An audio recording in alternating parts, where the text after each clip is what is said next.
Hi everyone, welcome back to Banu Samee kitchen. நாம இன்னைக்கு என்ன ரெசிபி பார்க்க போறோம்னா சத்தான ராகி இட்லி எப்படி செய்யலான்றத பார்க்கலாங்க. ரொம்ப சாஃப்டா இருக்குங்க. நான் இது தட்டு இட்லி மாதிரி செஞ்சிருக்கேன். இதை நீங்க நார்மல் இட்லி தட்டுல போட்டு கூட செய்யலாம். ரொம்ப சத்தான பிரேக்ஃபாஸ்ட். நம்ம எப்பவுமே செய்யற நார்மல் இட்லிக்கு பதில் இதை நீங்க வாரத்துக்கு 2 முறை சேர்த்துக்கோங்க. நிறைய ஐரன் சத்து இருக்கு. குழந்தைங்கள்ல இருந்து பெரியவங்க வரைக்கும் எல்லாருக்குமே இது ரொம்ப பிடிக்கும். வாங்க இதை எப்படி செய்யலான்றத பார்க்கலாம். வீடியோக்குள்ள போறதுக்கு முன்னாடி மறக்காம சப்ஸ்கிரைப் பண்ணுங்க அண்ட் பெல் ஐகானை கிளிக் பண்ணுங்க.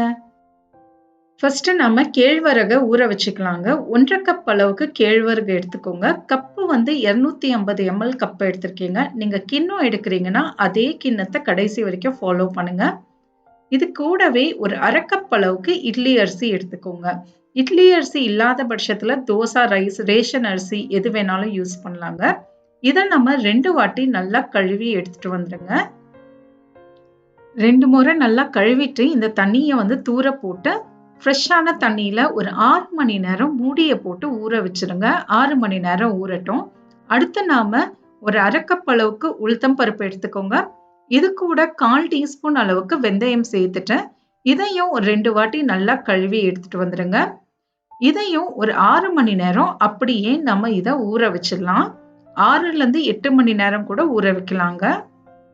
ஒரு 6 மணி நேரத்துக்கு அப்புறம் நம்ம அரைக்க ஸ்டார்ட் பண்ணலாங்க. நான் மிக்ஸி ஜார்ல தான் அரைக்கிறேன். நீங்க கிரைண்டர்ல கூட அரைச்சிக்கலாம். மிக்ஸில அரைக்கும் போது கொஞ்சம் கொஞ்சமா சேர்த்து அரைச்சிக்கோங்க. இல்லைன்னா மிக்ஸி சூடு பட்டுரும்.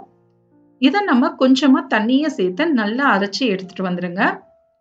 பாருங்க, இந்த அளவுக்கு இருக்கணுங்க. சாஃப்டா இருக்கணும். உளுந்து நல்லா அரைச்சாச்சு. இதை ஒரு பாத்திரத்துக்கு மாத்திக்கோங்க. அடுத்து நாம எடுத்து வச்சிருந்த கேழ்வரகை அரைச்சிக்கலாம். கேழ்வரகு எல்லாத்தையும் தண்ணியை வடிகட்டி சேர்த்துட்டேன். இது கூடவே ஒரு 1/4 கப் அளவுக்கு வெள்ளை சாதத்தை சேர்த்துக்கோங்க.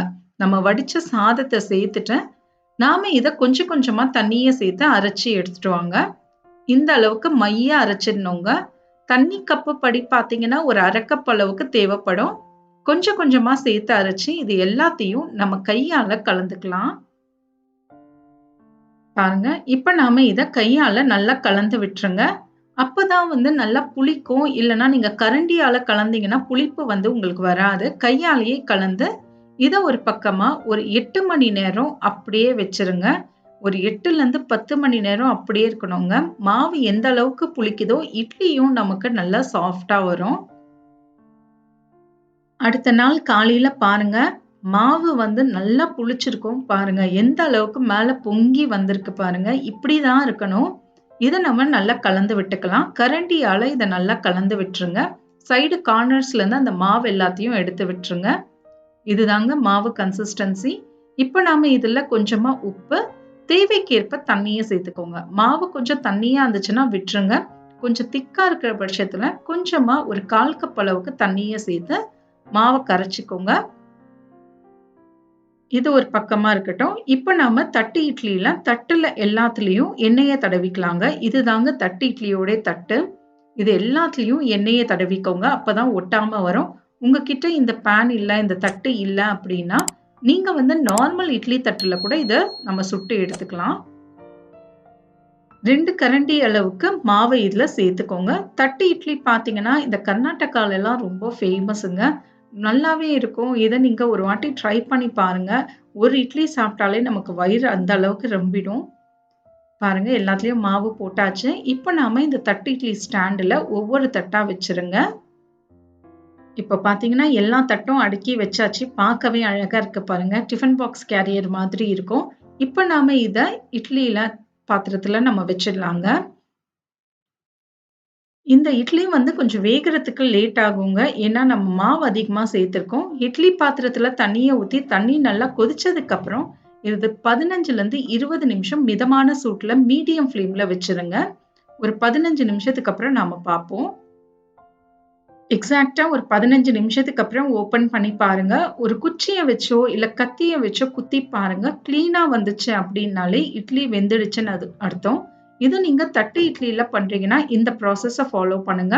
நார்மல் இட்லியில பண்ணும்போது நம்ம எப்பவுமே நார்மலா இட்லியை வேக வைக்கிற மாதிரி ஒரு 10 நிமிஷம் வேக வச்சு எடுத்தாலே போதும். இது நல்லா ஆறின பிறகு இது எல்லாத்தையும் நம்ம வெளில எடுத்துடலாம்.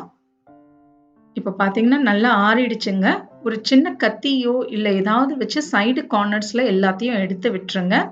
அதுவே அழகா வந்துருங்க இட்லி. ஏன்னா நம்ம எண்ணெல்லாம் தடவி இருக்கோம். அதனால ஒட்டவே ஒட்டாது. ரொம்ப சாஃப்ட்டா இருக்குங்க. கடைங்கள்ல கிடைக்கிற அளவுக்கு சாஃப்ட்டா, சூப்பரா இருக்குங்க. பாருங்க. நல்ல ஜிகிளியா, சாஃப்ட்டா இருக்கும். நீங்க இதே அளவுகளோட ட்ரை பண்ணுங்க. உங்களுக்கும் இது சூப்பராவே வரும். ட்ரை பண்ணி பார்த்துட்டு எப்படி வந்ததுன்றத எனக்கு கமெண்ட்ஸ்ல சொல்லுங்க. மறக்காம சப்ஸ்கிரைப் பண்ணுங்க அண்ட் பெல் ஐகான கிளிக் பண்ணுங்க. இன்னொரு வீடியோல உங்க எல்லாரையும் நான் பார்க்குறேன். தேங்க் யூ ஃபார் வாட்சிங்.